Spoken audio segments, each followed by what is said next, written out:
Fear, terror, and anguish. Alarmingly familiar scenes across the United States. And every time, the same vigils and speeches, the same thoughts and prayers. There's anger and there's grief, but no change. Any attempts to address the country's gun problem are met with howls of indignation, the loudest from the one organization in particular, the NRA.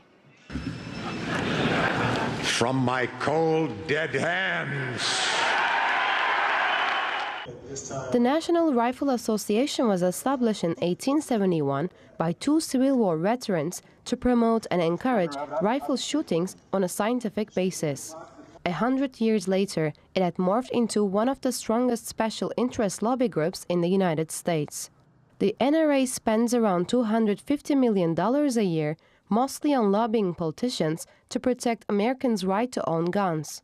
The cornerstone of its policy is the defense of a particular interpretation of the Second Amendment of the Constitution, which says U.S. citizens have the right to bear arms without government oversight. The problem is you've got all these politicians that are bought and paid for by certain interest groups, many that will be celebrated and revered this weekend in a 14-acre exhibition of guns and gear. The NRA's lobbying arm, the Institute for Legislative Action, wields considerable influence with lawmakers.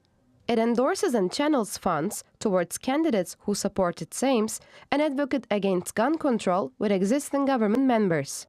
Just a day before Monday's attack on Robb Elementary School in Texas, the FBI released a report showing that the number of mass shooting incidents where 4 or more people are killed has increased by 52% in the U.S. in the past year. 215 active shootings were recorded in the first 5 months of this year.